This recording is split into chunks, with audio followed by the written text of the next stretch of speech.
زیان شافیہ کو اس کے گھر چھوڑ کے گھر پہنچا۔ محراب کو لان میں بیٹھے دیکھا تو اس کے پیچھے آ کر کھڑا ہو گیا۔ محراب کوئی پینٹنگ بنا رہی تھی۔ پینٹنگ اپنے ابتدائی مراحل پر تھی، اسی لیے زیان کے لیے اندازہ لگانا مشکل ہوا۔ محراب کو اپنے پیچھے کسی کی موجودگی کا احساس ہوا تو فوراً مڑی۔ اس نے جیسے ہی دیکھا کہ پیچھے زیان کھڑا ہے تو اس نے فوراً اپنی پینٹنگ پر دوپٹہ پھیلا دیا۔ اس کی عادت تھی کہ جب تک پینٹنگ مکمل نہیں ہو جاتی کسی کو نہیں دکھاتی تھی۔ محراب غصے سے بولی، آپ کیوں میری پینٹنگ چھپ چھپ کر دیکھ رہے ہیں؟ زیان کرسی پر بیٹھا اور ٹیبل پر ٹانگیں سیدھی کر لی۔ تمہیں کس نے کہا کہ میں تمہاری پینٹنگ دیکھ رہا تھا؟ وہ تو میں اندر جا رہا تھا، تمہیں کھڑے دیکھا تو سوچا کیوں نہ غریبوں کا حال و احوال ہی دریافت کر لیا جائے، ورنہ تم اتنی بڑی پینٹنگ بناتی ہو، اتنی بری پینٹنگ بناتی ہو کہ بندہ دوسری بار دیکھنا پسند نہ کرے۔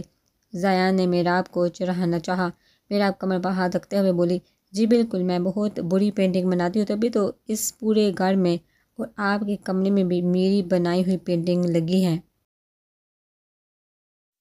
زیان سر کے نیچے ہاتھ رکھتے ہوئے بولا، وہ تو ہم نے اس لیے لگا رکھی ہے کیونکہ باہر والے تمہاری پینٹنگ کبھی دیں گے ہی نہیں۔ محراب منہ بناتے ہوئے بولی، ٹھیک ہے، میں اتنی بری پینٹنگ بناتی ہے تو یہ پینٹنگ میں بنا کر صرف شافیہ بائی کو دوں گی، آپ کو تو دکھاؤں گی بھی نہیں۔ زیان فوراً سیدھا ہوتے ہوئے بولا، کیوں کیا بنا رہی ہے تم جو شافیہ کو دو گی؟ محراب نے دل میں سوچا، اب آیا اونٹ پہاڑ کے نیچے۔ محراب سامنے کرسی پر اطمینان سے بیٹھتے ہوئے بولی، کیوں بتاؤں میں آپ کو؟ زیان اس کی منت کرتے ہوئے بولا، محراب پلیز بتاؤ نا، ورنہ مجھے نیند نہیں آئے گی۔ ارے ایسے کیسے بتا دو، پہلے آپ وعدہ کریں کہ شام میں آئس کریم کھلانے لے کر جائیں گے۔ شافیہ فوراً راضی ہو گیا، ہاں ہاں پکا لے کر جاؤں گا۔ آپ بتاؤ کیا بنا رہی تھی؟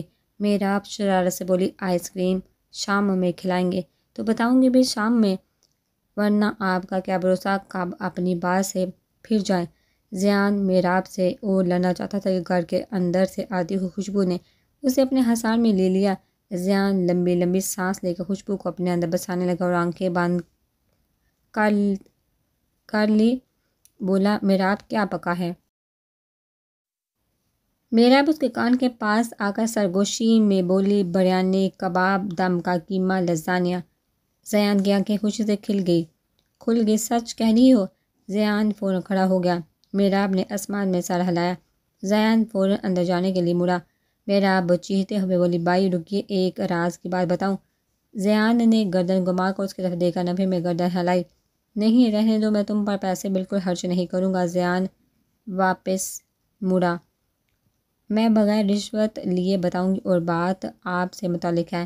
زیان تیزی سے مڑا اور کرسی پر پڑھ کر آگے ہوتے ہوئے بولا، جلدی بتاؤ پھر۔ محراب آگے کو ہوگا سرگوشی میں کہنے لگی، کسی کو بتائیے گا مت، میں نے ماما کو فون پر بات کرتے سنا تھا، کچھ لوگ آپ کو دیکھنے آ رہے ہیں ابھی کھانے پر، ماما شاید آپ کا رشتہ وغیرہ کروانا چاہتی ہے، اسی خوشی میں ابھی اتنا کچھ بنا ہے۔ زیان مسکراتے ہوئے بولا، سچ بول رہی ہو تو اور کیا جھوٹ بول رہی ہوں؟ میں نے خود اپنے کانوں سے ماما کو بات کرتے سنا ہے، کہہ رہی تھی کہ آپ لوگ زیان کو آ کر دیکھیں، اگر بات بنی تو پھر کچھ دنوں میں منگنی رکھ دیں گے۔ محراب بھرپور اداکاری کر کے زیان کو اعتماد میں لے رہی تھی۔ زیان منہ پر ہاتھ رکھ کر شرمانے والے انداز میں بولا، ہائے محراب، مجھے تو شرم آ رہی ہے۔ محراب نے زیان کے گال کھینچے، میرے بھائی کو شرم آ رہی ہے؟ ہاں شرم۔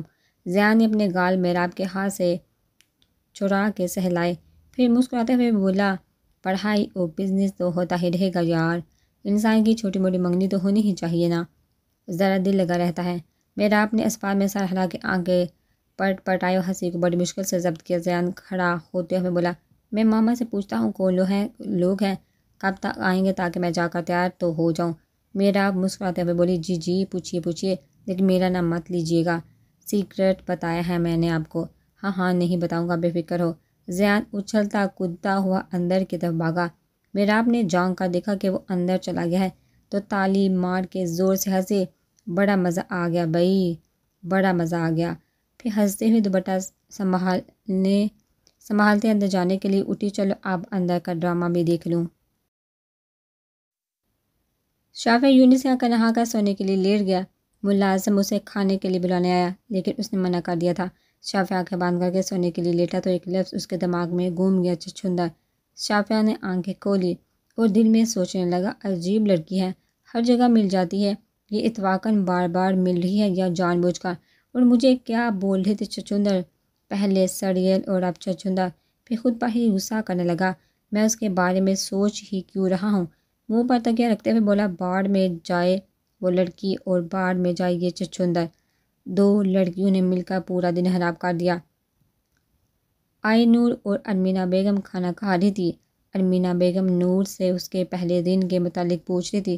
جی ماما، پہلا دن تھا تو اچھا بھی رہا، اور ذرا مشکل بھی آہستہ آہستہ سیٹ ہو جائے گا۔ اور واپسی میں کوئی پریشانی تو نہیں ہوئی؟ آئی نور ان کے ہاتھ پر ہاتھ رکھتے ہوئے بولی، نہیں ماما، کوئی پریشانی نہیں ہوئی۔ وہ دونوں کچھ دیر خاموشی سے کھانا کھاتے رہے۔ کچھ دیر بعد نور سوچتے ہوئے بولی، ماما میں کچھ بتانا چاہتی ہوں آپ کو۔ ارمینہ بیگم کھانا کھاتے ہوئے مصروف سے انداز میں بولی، ہاں بتاؤ۔ آئی نور کچھ دیر خاموش رہی، پھر ٹھہر ٹھہر کے بولی، ماما مجھے اسکالرشپ ایک لڑکے نے دلوائی ہے۔ ارمینہ بیگم کا ہاتھ دکھ گیا۔ انہوں نے آئی نور کی طرف دیکھا، کس لڑکے نے؟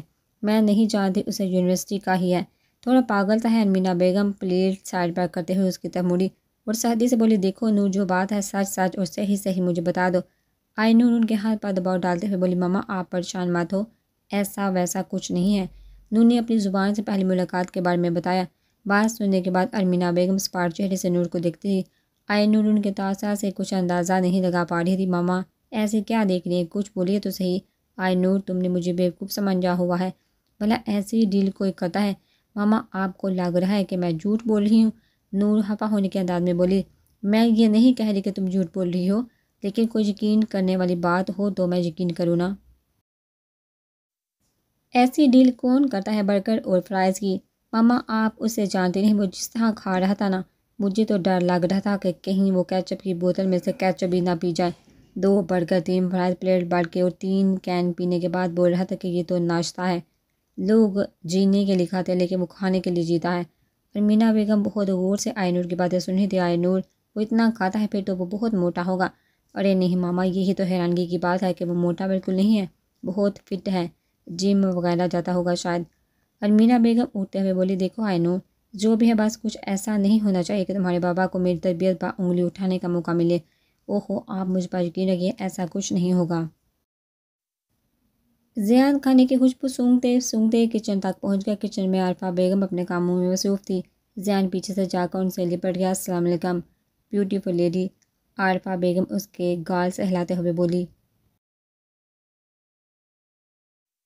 وعلیکم السلام، تم اتنی جلدی آ گئے؟ ہاں، کیونکہ ان کھانوں کی خوشبو مجھے وہاں تک پہنچ گئی تھی۔ زیان ایک ایک ڈش کھول کر دیکھنے لگا۔ وہ لزانیہ کے اوپر سے چیز اٹھانے لگا تو عارفہ بیگم نے اس کے ہاتھ پر مارا۔ زیان مت کرو ایسے، بے برکتی ہوتی ہے، ہاتھ بھی نہیں دھلے ہوئے تمہارے۔ اچھا تو پھر ایک کام کرے، الگ سے نکال کر مجھے دے دے، مجھے بہت بھوک لگ رہی ہے۔ تھوڑا صبر کر لو زیان، فریش تو ہو کر آ جاؤ۔ زیان منہ بنانے لگا، پھر کچھ دیر بعد بولا، ماما کوئی آ رہا ہے کیا؟ عارفہ بیگم سلاد کی پلیٹ سیٹ کرتے ہوئے بولی، ہاں تمہارے بابا نے کچھ مہمان بلائے ہیں۔ لنچ پر زیان کے دل میں لڈو پھوٹنے لگے۔ اپنی مسکراہٹ کو بڑی مشکل سے ضبط کر کے گلا کھنگار کر بولا، کون سے مہمان؟ عارفہ بیگم مصروف سے انداز میں بولی، مجھے نہیں پتہ، تمہارے بابا کے آفس کے ہیں، کوئی ہوں گے۔ میراب لاؤنج کے دروازے کی آڑ میں چھپ کر سارا منظر دیکھنے لگی۔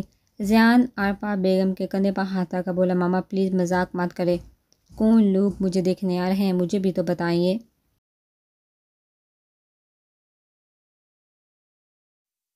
عارفہ بیگم کو حیرت کا جھٹکا لگا اور زیان کی طرف مڑ کر حیرت سے بولی، تمہیں دیکھنے کیا مطلب ہے؟ تمہیں دیکھنے کیوں آئیں گے؟ زیان انگلی ہلاتے ہوئے بولا، اب آپ مجھے تنگ کریں گی، چلیے کر لیں۔ زیان تم کیا کہہ رہی ہو؟ مجھے کچھ سمجھ میں نہیں آ رہا۔ اچھا چلیے میں بتا دیتا ہوں، کچھ لوگ مجھے دیکھنے آ رہے ہیں نا، اور اگر لوگ صحیح لگے تو آپ میری منگنی کر دیں گی۔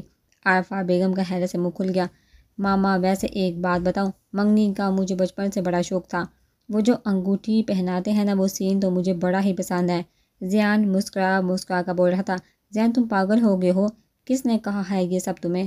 عارفہ بیگم کے تاثر دیکھ کر اسے تھوڑا اندازہ ہوا کہ میراب اس کے ساتھ کھیل گئی ہے۔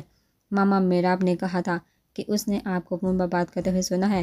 زیان کی شکل دیکھ کر میراب سے اور برداشت نہیں ہوا اور کہہ کر لگاتے ہوئے لاؤنج میں داخل ہوئی۔ زیان کو جب احساس ہوا کہ میراب نے اس کے ساتھ مذاق کیا ہے تو اس نے پاس رکھی چھری اٹھائی اور میراب کے پیچھے دوڑا۔ میراب نے اسے غصے میں دیکھا تو فوراً دوڑ لگا دی۔ عارفہ بیگم جی زیان چھٹی رکھو، اس طرح مذاق نہیں کرتے۔ میراب زیان سے بچنے کے لیے اوپر اپنے کمرے کی طرف بھاگی اور دو سیڑھیاں چھوڑ کر چلنے لگی۔ میراب نے 3 سیڑھیاں چھوڑ کر آہڑ کی تیسری سیڑھی پر پیر رکھا، لیکن پیر بہت بری طرح سے مڑا، وہ گھٹنے کے بل گر کر سنبھل نہیں پائی۔ شافعہ نیند میں تھا جب اسے دروازہ کھٹکھٹانے کی آواز آئی۔ اس نے آنکھیں مسلتے ہوئے دروازہ کھولا تو سامنے ملازم کھڑا تھا۔ شافعہ بیٹا، آپ کو بیگم صاحبہ نیچے بلا رہی ہیں، شام بھی ہونے والی ہے۔ شافعہ گردن ہلاتے ہوئے بولا، جی آپ چلیے میں آتا ہوں۔ کمرے میں آ کر شافعہ کچھ دیر بیٹھا رہا، اسے دوپہر میں سونے کی عادت نہیں تھی، اسی لیے اب اس کے سر میں درد ہو رہا تھا۔ کچھ دیر بیٹھے رہنے کے بعد وہ اٹھا، واش روم چلا گیا، منہ ہاتھ دھو کر نکلا تو ڈریسنگ کے سامنے آ کر کھڑا ہو گیا۔ بالوں میں کنگھا پھیرنے کے بعد جب کنگھا رکھنے لگا تو ڈریسنگ پر رکھی تصویر نے اس کے ہاتھ روک دیے۔ اس نے تصویر اٹھا کر اپنے چہرے کے آگے کی غور سے دیکھنے لگا، پھر ایک لمبی سانس لے کر بولا، you are always in my heart. پھر اس تصویر کو اوپر والے دراز میں رکھ دیا۔ رات کو زیان کے گھر سے آنے کے بعد وہ ساری رات اس تصویر سے باتیں کرتا رہا تھا، اس لیے وہ تصویر باہر ہی رہ گئی تھی۔ سر میں ایک درد کی لہر اٹھی تھی، اس نے ماتھے پر انگلیاں پھیر کر سر جھٹکا اور نیچے آ گیا۔ وہ سیڑھیاں اتر رہا تھا جب اسے سامنے صوفے پر تہمینہ بیگم بیٹھی ہوئی نظر آئی۔ وہ سلام کرتے ہوئے ان کے سامنے بیٹھ گیا۔ نیند پوری ہو گئی تمہاری؟ شافعہ صرف مسکرا دیا۔ تہمینہ بیگم اس کا چہرہ بغور دیکھتے ہوئے بولی، پریشان ہو؟ شافعہ نفی میں گردن ہلاتے ہوئے بولا، نہیں، بس سونے کی وجہ سے سر میں درد ہو گیا ہے، کافی بنوا دے پلیز۔ تہمینہ بیگم اٹھتے ہوئے بولی، کافی بعد میں، پہلے کچھ کھا لو، تم نے کھانا نہیں کھایا ویسے بھی۔ شافعہ منع کرنا چاہتا تھا لیکن وہ اتنے پیار سے بولی تھی تو وہ منع نہیں کر سکا۔ ماما یہی ماما نہیں، وہ منع نہیں کر پایا، یہی لا دو تمہیں؟ جی یہی لا دے۔ شافعہ ٹی وی آن کر کے بیٹھ گیا۔ تہمینہ بیگم نے کھانا شافعہ کے آگے لا کر رکھا تو وہ سیدھا ہو کر بیٹھ گیا۔ تم کھانا کھاؤ، میں کافی بنواتی ہوں۔ اس نے کچھ ہی لقمے لیے تھے جب تیمور علی وارثی لاؤنج میں داخل ہوئے۔ اس نے صوفے پر بیٹھے دیکھا تو وہ خود بھی اس کے سامنے والے صوفے پر آ کر بیٹھ گئے۔ تم اس وقت کھانا کھا رہے ہو اور وہ بھی یہاں بیٹھ کے؟ ان کی آواز عادت کے برخلاف کچھ دھیمی تھی۔ شافعہ ٹی وی دیکھتے ہوئے بولا، جی تو اس وقت کھانا یا جہاں بیٹھ کر کھانا منع ہے کیا؟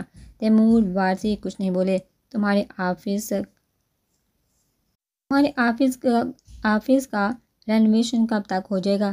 رینویشن ہو گیا ہے، بس فرنش ہو رہا ہے، پیپرز کے فوراً بعد میں جوائن کر لوں گا۔ خضر محمود کو جانتے ہو؟ تیمور صاحب ٹھہر کر بول رہے تھے۔ شافعہ نے کھانا کھاتے ہوئے اس بات میں سر ہلائے، وہ تمہارے ساتھ پارٹنرشپ میں بزنس کرنا چاہتے ہیں۔ شافعہ نے ٹی وی کی طرف دیکھتے ہوئے کہا، مجھے ضرورت نہیں ہے پارٹنرشپ کی۔ وہ جواب اس طرح دے رہا تھا جیسے تیمور صاحب کی باتوں میں اسے قطعی کوئی دلچسپی نہیں ہے۔ تم نے میری بات غور سے سنی؟ میں خضر محمود کی بات کر رہا ہوں۔ تمہیں پتہ ہے وہ کتنے بڑے انویسٹر ہیں؟ بڑے بڑے لوگ ان کے ساتھ کام کرنے کے لیے ترستے ہیں۔ انہوں نے خود سامنے سے تمہیں آفر دی ہے اور تم کہہ رہے ہو کہ تمہیں ضرورت نہیں ہے۔ تیمور صاحب کی آواز آہستہ آہستہ بلند ہو رہی تھی۔ شافعہ آخری نوالہ لے رہا تھا، جی مجھے پتہ ہے، وہ بہت بڑے آدمی ہیں، 2 ملکوں میں ان کی اپنی کمپنی ہے۔ اٹلی والی کمپنی میں چھاپا پڑا تھا، پچھلے مہینے 2 ہفتے سے لڑ رہی تھی۔ بلیک منی کا بھی کوئی کیس چل رہا ہے ان پر۔ ان کے بیٹے نے نشے میں گاڑی چلاتے ہوئے ایک آدمی کو اڑا دیا تھا، کیس ایک دن میں ہی بند ہو گیا، کسی کو کانوں کان خبر بھی نہیں ہوئی۔ شافعہ نے نظریں اٹھا کر تیمور وارثی کی طرف دیکھا، سچ میں بہت بڑے آدمی ہیں، وہ بالکل آپ کی طرح۔ شافعہ نے طنزیہ ہنسی اچھالتے ہوئے کہا۔ تیمور وارثی نے غصے سے مٹھیاں بھیجی۔ شافعہ پلیٹ رکھ کے اٹھ گیا۔ بزنس میں ان چھوٹی چھوٹی باتوں کو ایشو نہیں بنایا جاتا۔ تم بزنس میں آؤ گے تو تمہاری بھی ایسے چھوٹے چھوٹے سکینڈل بنے گے، تو کیا ان کو لے کر بیٹھے رہو گے؟ شافعہ رکا، چھوٹے چھوٹے نہیں، میرے تو کافی بڑے بڑے سکینڈل بنیں گے، but you don't worry, I handle it. Shafia kitchen کی طرف چلا گیا۔ تیمور وارثی نے سختی سے دانت بھینچ کر صوفے پر غصے سے ہاتھ مارا۔ لوفر۔ میراب نے آخری تیسری سیڑھی پر پاؤں رکھا، لیکن مڑنے کی وجہ سے وہ گھٹنے کے بل گری۔ لاؤنج میں میراب کی ایک زوردار چیخ گونجی تھی۔ میراب سیڑھیوں سے لڑکھڑاتی ہوئی نیچے گرتی۔ اس سے پہلے زیان، جو اس سے کچھ حفاظت پر تھا، دوڑ کا اس کو سنبھالا۔ عارفہ بیگم بھی پریشانی سے دوڑتی ہوئی سیڑھی کی طرف آگئی تھی۔ زیان نے فوراً اسے پکڑ لیا تھا۔ اس نے محراب کو سیدھا کر کے بٹھایا۔ محراب دوبارہ چیخی تھی۔ اس کے پیر میں درد کی شدید لہر اٹھی تھی اور وہ پھوٹ پھوٹ کر رونا شروع ہو گئی۔ اسے روتا ہوا دیکھ کر زیان کی ہوائیں اڑ گئی۔ عارفہ بیگم بھی اس کے پاس آئی تھی اور اسے روتا دیکھ کر پریشان ہوگی۔ میں منع کر رہی تھی تم لوگوں کو۔ وہ زیان کو دیکھ کر اس پر چیخی۔ محراب لگاتار روئی جا رہی تھی۔ زیان بوکھلاتے ہوئے بولا، محراب اتنا کیوں رو رہی ہو یار، چپ ہو جاؤ۔ بھائی میرا پیر۔ زیان نے اس کا پیر پکڑ کر سیدھا کرنا چاہا لیکن محراب پھر چیخی تھی۔ اس کا پیر سیدھا نہیں ہو رہا تھا۔ عارفہ بیگم روحان سی ہونے لگی تھی۔ ہائے میری بچی، ابھی ٹھیک ہو جائے گا۔ زیان کھڑا ہوا اور محراب کو اٹھانے لگا لیکن اس سے زمین پر پیر نہ رکھا گیا تھا۔ زیان کا رنگ اڑنے لگا۔ زیان نے فوراً اس کو گود میں اٹھایا اور نیچے اترنے لگا۔ عارفہ بیگم بھی اس کے پیچھے دوڑی۔ کہاں لے کر جا رہے ہو اسے؟ زیان جلدی جلدی اترتے ہوئے بولا، ماما میں اسے ہاسپٹل لے کر جا رہا ہوں، مجھے لگ رہا ہے فریکچر ہو گیا ہے شاید۔ عارفہ بیگم دل پر ہاتھ رکھتے ہوئے بولی، ہائے اللہ، میں نے منع کیا تھا تم دونوں کو، لیکن ماما بعد میں باتیں سنا دیجیے گا۔ امی میں جا رہا ہوں، آپ گھر پر رہیں۔ زیان نے محراب کو گاڑی میں بٹھایا اور تیز رفتاری سے گاڑی باہر نکالی۔ محراب پورے راستے داڑھی مارتے ہوئے بائی بائی کرتی رہی۔ زیان بار بار اس کے سر پر ہاتھ پھیرتے ہوئے بول رہا تھا، ہاں بس ابھی پہنچنے والے ہیں، ابھی ٹھیک ہو جائے گا۔ وہ 17 سالہ محراب اس کے لیے چھوٹی سی 5 سالہ محراب بن گئی تھی، جس کو چوٹ لگ جانے پر وہ خود بھی رونے لگ جاتا تھا، جس کو کسی تکلیف میں دیکھنا اسے گوارا نہ تھا۔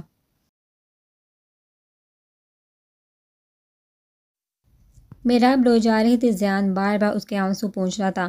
ہاسپٹل پہنچ کر محراب کا ایکس رے کروایا تو پیر میں ہلکا سا فریکچر آیا تھا۔ پیر پر پلاسٹر چڑھاتے ہوئے اس نے جتنی چیخیں ماری تھی وہ پورے ہاسپٹل نے سنی تھی۔ زیان باز اسے اپنے سینے سے لگائے اس کا سر سہلاتا رہا۔ وہ خود بہت پریشان ہو گیا تھا۔ گاڑی میں آ کر بیٹھے تو محراب چپ ہو گئی تھی لیکن اس کی ہچکیاں ابھی بھی آ رہی تھی۔ گاڑی میں بیٹھ کر زیان اس کی طرف مڑا، ابھی بھی پیر درد کر رہا ہے۔ محراب نے اسباب میں سر ہلایا۔ زیان کان پکڑ کے بولا، sorry, it's okay, ice cream کھاؤں گی۔ محراب نے پھر اسباب میں سر ہلایا۔ زیان نے گاڑی آئس کریم پارلر کی طرف گھما لی۔ محراب گاڑی میں ہی بیٹھی تھی۔ زیان آئس کریم لے کر گاڑی میں آ کر بیٹھا۔ ایک آئس کریم اس نے محراب کی طرف بڑھائی، یہ لو تمہاری فیورٹ چاکلیٹ فلیور۔ پھر دوسری آئس کریم بھی اس کی طرف کرتے ہوئے بولا، یہ لو double chocolate with coffee flavour, میری فیورٹ۔ محراب نے دونوں آئس کریم لے لی۔ اس کے آئس کریم میں ایک چٹ لگی تھی جس پر لکھا تھا، سوری۔ محراب نے زیان کی طرف دیکھا، اب تو ہنس دو یار، کب سے کریلے جیسی شکل بنائی ہوئی، آنکھیں بھی سجا لی ہے رو رو کر۔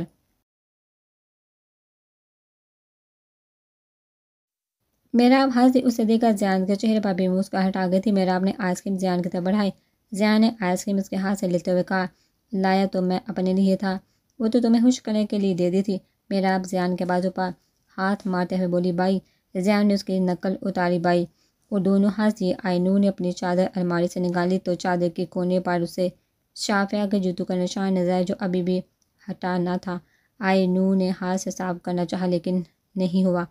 آئی نور منہ بناتے ہوئے بولی، میری نئی چادر گندی کر دی چھچھندر نے۔ کیا بول رہا تھا مجھ سے بدتمیزی سے بات کرو، کیا بول رہا تھا مجھ سے تمیز سے بات کرو۔ کیوں کروں میں اس سے تمیز سے بات، کوئی گورنر لگا ہوا ہے کیا؟ آئی نور چادر صاف کرتے ہوئے خود سے ہی باتیں کیے جا رہی تھی۔ جب ملتا ہے کوئی نہ کوئی گڑبڑ کرتا ہے، پتہ نہیں کیوں ہر جگہ ٹکرا جاتا ہے، لیکن اب اگر ملا نہ تو عقل ٹھکانے لگا دوں گی۔ زیان اور محراب گھر پہنچے تو عارفہ بیگم اور حیدر صاحب پریشانی کے عالم میں صوفے پر بیٹھے تھے۔ زیان محراب کو سہارا دے کر اندر لا رہا تھا۔ حیدر صاحب کی جیسے ہی ان پر نظر پڑی دوڑتے ہوئے ان کے پاس گئے اور محراب کو اپنے سینے سے لگا لیا۔ عارفہ بیگم بھی پریشانی سے اس کا پلاسٹر دیکھتے ہوئے بولی، کیا کہا ہے ڈاکٹر نے؟ یہ اتنا بڑا پلاسٹر کیوں چڑھا دیا؟ زیان دھیمے لہجے میں بولا، فریکچر ہوا ہے، کمرے میں لے کر چلیے، اسے چلنے پھرنے سے منع کیا ہے ڈاکٹر نے، اسے گیسٹ روم میں لٹا دو، ابھی اوپر کیسے چڑھے گی؟ عارفہ بیگم کمرے کی طرف بڑھتے ہوئے بولی، ہاں ویسے بھی میں اب اسے نہیں اٹھاؤں گا، بہت موٹی ہے یہ۔ زیان نے محراب کی طرف دیکھتے ہوئے کہا۔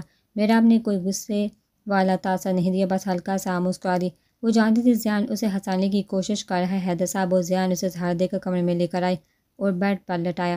حیدر صاحب پریشانی سے بولے، لیکن یہ سب ہوا کیسے؟ محراب آپ بھاگتے ہوئے سیڑھیاں چڑھ رہی تھی کیا؟ زیان نے نظریں جھکا لی کیونکہ اب اس کی کلاس کی باری تھی۔ میراب نے زیان سے مذاق کیا تھا، اسی لیے زیان میراب کے پیچھے بھاگا اور اس کا پیر مڑ گیا۔ میں منع کر رہی تھی ان لوگوں کے کہ سیڑھیوں پر نہ بھاگیں، لیکن میری سنتے ہی کب ہے۔ یہ تو اللہ نے کرم کر لیا کہ صرف پیر پر لگی ہے، اگر سر پر لگ جاتی تو عارفہ بیگم پریشانی سے بولی۔ زیان بچوں کی طرح چپ چاپ نظر جھکائے کھڑا تھا۔ حیدر صاحب اٹھے اور زیان کا کان مروڑا۔ کب بڑے ہو گئے تم لوگ؟ کب تک اس طرح گھر میں ادھم مچاتے پھرو گے؟ میراب جو لیٹی ہوئی تھی فوراً بولی، بابا بھائی کو مت ڈانٹیے، غلطی میری تھی، میں نے دھیان نہیں دی، اسی لیے پیر مڑ گیا۔ پین ریلیف انجیکشن کا اثر ختم ہو رہا تھا، اسی لیے اب پھر سے اسے درد کا احساس ہو رہا تھا۔ میراب کی کرا نکلی تھی۔ زیان تیزی سے اس کی طرف بڑھا۔ کیا ہوا؟ پھر سے درد ہو رہا ہے بھائی؟ زیان عارفہ بیگم کی طرف مڑا۔ ماما آپ اسے کھانا کھلائیے، میں دوائی دیتا ہوں، سو جائے گی۔ سو جائے گی تو ٹھیک رہے گی، ورنہ اسے درد ہوتا رہے گا۔ پھر میراب کے پیر کے نیچے تکیہ رکھتے ہوئے بولا، اب تم پاؤں بالکل ہلانا مت۔ حیدر صاحب نے مسکراتے ہوئے اسے دیکھا۔ دونوں جانی دشمنوں کی طرح لڑتے ہو، پھر ایک دوسرے کے لیے پریشان بھی ہوتے ہو۔ عارفہ بیگم ذرا منہ دیکھیے، اپنے بیٹے کا ایسا لگ رہا ہے فریکچر میراب کو نہیں اس کو ہوا ہے۔ لڑتے ہیں تو کیا ہوا بابا؟ اسے کچھ ہوگا، تکلیف تو مجھے ہوگی نا۔ حیدر صاحب نے زیان کے بالوں میں ہاتھ پھیرا۔ بھائی آپ مجھ سے کتنا پیار کرتے ہیں نا؟ پھر ایک بار بتاؤ؟ زیان مسکراتے ہوئے بولا، ہاں بتاؤ۔ آپ کی بلو والی شرٹ میں نے چوری کی تھی، اور وہ جو آپ کا پرفیوم مل نہیں رہا وہ بھی میرے پاس ہے، اور آپ کے والد سے 1000 روپے بھی نکالے تھے میں نے۔ میراب نے ٹھہر ٹھہر کر کہا۔ زیان نے ہونہار نظر سے میراب کی طرف دیکھا۔ میراب تم اب بچو گے نہیں، یہ ٹانگ ٹھیک ہو جائے پھر میں تمہارے ناخن توڑوں گا۔ حیدر صاحب اور عارفہ بیگم نے کہکا لگایا تھا، میں کھانا یہی لگوا دیتی ہوں سب کے لیے۔ عارفہ بیگم کھانا لگوانے کے لیے کمرے سے باہر چلی گئی۔ شافعہ آج بہت دنوں بعد کیفے آیا ہوا تھا۔ وہ اور زیان ہمیشہ یہاں آتے رہتے تھے، لیکن آج وہ اکیلا ہی تھا۔ کیفے کے آنر سے ان کی اچھی خاصی جان پہچان تھی۔ اس کیفے کے بہت سے ایونٹ میں شافعہ کی آواز سے رونق لگی تھی۔ کوئی ایونٹ نہ بھی ہو تب بھی شافعہ ان لوگوں کی فرمائشوں پر گا دیا کرتا تھا۔ شافعہ ٹیبل پر بیٹھا موبائل میں مصروف تھا، جب کیفے کا آنر اس کے پاس آیا۔ انہوں نے دیکھا شافعہ بھی کھڑا ہو کر ان سے ملنے لگا۔ ارے شافعہ، بہت دن بعد آئے ہو تم، ہمیں بھول گئے لگتا ہے۔ شافعہ مسکراتے ہوئے بولا، نہیں ایسی کوئی بات نہیں، بس آج کل کچھ مصروفیات ہیں۔ مصروفیات تمہارے لیے ہیں نا، تمہارے لیے ہے نا، لیکن وہ زیان تو وقت نکال ہی لیتا ہے، وہ کہاں ہے؟ شافعہ ہنستے ہوئے بولا، اس سے میں نے بتایا نہیں کہ میں یہاں آ رہا ہوں، میں تو بس ایسے ہی نکلا تھا، پھر گاڑی اس طرف موڑ لی۔ چلو اچھا، تم نے کچھ لیا؟ جی میں نے جوس لیا۔ آنر شافعہ کے کندھے پر ہاتھ رکھ کے بولا، اب آئے ہو تو تھوڑا بہت رونق نہیں لگاؤ گے؟ پلیز آج نہیں، میں پھر کسی دن آؤں گا، زیان کے ساتھ پھر رونق لگائیں گے۔ چلو ٹھیک ہے، کوئی بات نہیں، پھر سے ہی آتے جاتے رہا کرو یار، تمہارا اپنا کیفے ہے۔ شافعہ مسکرایا، جی میں چلتا ہوں اب۔ شافعہ ان سے مل کر باہر آ گیا۔ شافعہ نے گاڑی میں بیٹھ کر زیان کو فون کیا۔ کہاں ہو تم؟ آج تو نہ کوئی کال نہ کوئی ٹیکسٹ۔ بس یار کیا بتاؤں، میراب نے اپنی خدمتوں میں لگایا ہوا ہے، پیر توڑ کر بیٹھ گئی ہے میڈم۔ شافعہ نے پریشانی سے پوچھا، کیسے، کیا ہوا؟ سیڑھیوں پر بھاگ رہی تھی، گر گئی، فریکچر آیا ہے۔ وہ خود گری ہے یا تم نے گرایا ہے؟ زیان ہفا ہوتے ہوئے بولا، ہاں اب تم بھی بول لو، تم کیوں پیچھے رہو گے؟ شافعہ ہنسا، اچھا اب کیسی ہے وہ؟ ہاں ٹھیک ہے، کافی پین تھا، ابھی سو رہی ہے۔ شافعہ گاڑی سٹارٹ کرتے ہوئے بولا، اچھا میں آ رہا ہوں۔ اچھا اب سب کچھ اس کے لیے کھانے کو مت لے آنا، کچھ میرے لیے بھی لانا، ویسے بھی اس کے بڑے مزے آ رہے ہیں، سب آگے پیچھے گھوم رہے ہیں۔ شافعہ ہنستا ہوا بولا، کس نے کہا کہ میں کچھ کھانے کے لیے لا رہا ہوں، میں تو بس ایسے ہی آ رہا ہوں۔ اچھا کچھ مت لانا، بس آتے ہوئے ڈونٹ لے آنا میرے لیے، میراب کے لیے بے شک کچھ مت لانا، ویسے بھی صبح سے بہت کچھ کھا رہی ہے۔ شافعہ نے ہنستے ہوئے کہا، سوچوں گا۔ شافعہ شاپ سے ڈونٹ اور چاکلیٹ لے کر نکلا تو سامنے اسے پھولوں کی شاپ دیکھی۔ چیزیں اس نے گاڑی میں رکھی اور پھولوں کی شاپ کی طرف بڑھ گیا۔ اس نے رنگ برنگی پھولوں کا بوکے بنانے کا بولا اور آس پاس نظریں گھمانے لگا، اور پھر اسے حیرت سے سامنے دیکھا۔ آئے نور کچھ فاصلے پر کھڑی گلاب کے پھول سونگھ رہی تو وہاں لائن سے لگے پھول وہ باری باری سونگھنے لگی۔ جیسے ہی وہ خوشبو سونگھتی ایک مسکراہٹ اس کے چہرے پر پھیل جاتی۔ شافعہ نے سر پر ہاتھ پھیرتے ہوئے سوچا، یہ پھر سے اب پتہ نہیں کیا کیا بول کے لڑے گی۔ آئی نور نے دکاندار سے کچھ پھولوں کی طرف اشارہ کرتے ہوئے شاید انہیں پیک کرنے کو کہا تھا۔ شافیہ اپنی گردن منہ نہیں والا تھا، لیکن اسے سے پہلے ہی آئی نور نے اسے دیکھ لیا۔ آئی نور نے جیسے اسے دیکھا پہلے حیرت ہوئی، حیران ہوئی، پھر نظروں میں چبھن آ گئی۔ شافیہ نے بھی ناگوار نظر سے اسے دیکھا اور پھر منہ پھیر لیا۔ دکاندار نے آئی نور کو پھول پکڑائے۔ اس نے بوکے نہیں بنوایا تھا، بہت سارے پھولوں کو بس ایک ساتھ پتلی سی ڈوری سے باندھ دیا تھا۔ آئی نور پیسے دے کر باہر نکل گئی۔ شافیہ کا بوکے بھی تیار ہو گیا تھا۔ شافیہ نے بوکے اٹھایا اور باہر نکل گیا۔ شافیہ باہر آئے تو آئی نور اس سے کچھ آگے سڑک کنارے کھڑی تھی۔ اسے شاید روڈ پار کرنا تھا اور پھر دور بنے برج کا استعمال کرنے کے بجائے چلتے ہوئے سگنل سے روڈ پار کرنا چاہ رہی تھی۔ شافیہ نے گاڑی کا دروازہ کھولا، ایک نظر آئی نور پر ڈالی۔ نور تھوڑا آگے بڑھی تھی اور سامنے سے ایک تیز رفتار گاڑی آئی نور کی طرف بڑھ رہی تھی۔ اگلے لمحے آئی نور کے ہاتھ سے پھول ہوا میں اچھلے اور آئی نور کی چیخ بلند ہوئی تھی۔